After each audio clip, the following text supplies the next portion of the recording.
Welcome back, everybody. This is Brock and Abigail. Today we're in Mark chapter 1, verses 21 through 28. So grab your Bibles and let's get into it. Okay, let's be real.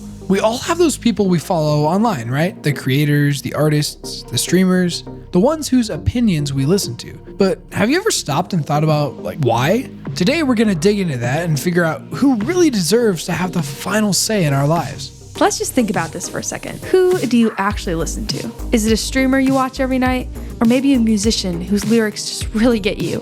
Maybe it's an athlete or even an actor that you look up to. You know, the word authority kind of makes us think of like a principal or a cop, not our favorite YouTuber. But here's the thing. You give authority to whoever you listen to. You're the one choosing your influences. So today we're going to unpack what ultimate authority really looks like. And it all kicks off with this pretty wild story from the book of Mark. So let's set the scene. Jesus walks into a synagogue, which was basically their local church in a town called Capernaum. And it's the Sabbath, so everyone is gathered there to worship. And Jesus just gets up and he starts teaching. But the way he did it was nothing like they'd ever heard before. The crowd's reaction was like, wow. They were amazed. I mean, these people had heard teachings their entire lives from religious experts. But this was on a completely different level. So what was it? What made Jesus so different? Well, the religious teachers back then, they were basically professional debaters. They would quote other experts who were quoting other experts. And there was this endless chain of opinions that honestly just left everyone feeling more confused. But Jesus, he spoke like he was the source. He wasn't just sharing opinions, he was stating facts. And he did so with incredible clarity and finality that no one had ever heard. Okay, so where did this incredible authority even come from? It wasn't just because he was a really passionate speaker or super charismatic. No, there was something way deeper going on here. So let's break it down. First off, Jesus is the creator. He literally designed reality. So when he talks about how life works, it's like the engineer telling you how the machine actually works. Second, he has perfect knowledge. It's like if you want to know the cheat codes to a game, you don't ask some random player, right? You go to the developer who wrote the code. Jesus is the developer of everything. And third, he is morally perfect. He doesn't just know what's good. He is the standard for what good even means. And most importantly, Jesus is God. So here's the big takeaway from all that. Because of who he is, the creator, God of the universe, with perfect knowledge and perfect character, he has what we can call teaching authority. He actually has the right to have the final say on how we should think about life, about truth, about everything. But Jesus' authority wasn't just about his words. It wasn't some abstract idea. And the story is about to take a super dramatic turn where we see this authority in action. Power that literally changes reality right in front of everyone's eyes.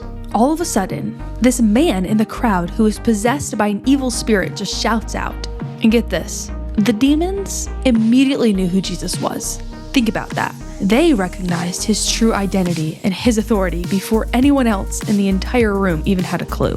And while everyone else is probably freaking out, Jesus is completely calm. He doesn't get into a debate. He doesn't negotiate. He just gives a direct, simple command. Be quiet. Come out of the man. Jesus ordered. He takes total control of the whole situation. And here's the real kicker. The evil spirit had to obey. It screamed and convulsed, but it had zero choice in the matter. This is what we call commanding authority. Jesus' power is absolute.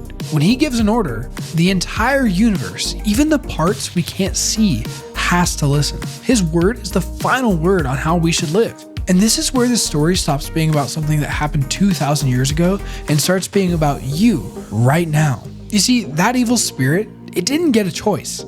It had to submit. But you and me, we do get a choice. We actually get to choose if we're going to accept Jesus' authority in our lives. And that choice, it has real consequences. When we follow flawed influencers or just, our own feelings all the time, life gets really confusing and chaotic. It's like trying to build some super complex IKEA furniture without the instructions. And it takes us down a road that ultimately leads to eternal death and separation from God. But when we follow Jesus, the person who literally wrote the instruction manual for life. We find purpose and truth in a real life that lasts for eternity. You can always make your choices, but you can't choose your own consequences. Because here's the thing, right now we have a choice, but the Bible's clear that a day is coming when that choice is over. A day when everyone, everywhere is going to have to acknowledge that Jesus is the one true authority in the entire universe. So it all boils down to this one question. The evil spirit knew who Jesus was and how to obey. And now you know who Jesus is, but you get a choice. So who are you letting have the final word in your life? Is it the culture around you, your friends, yourself, or is it Jesus?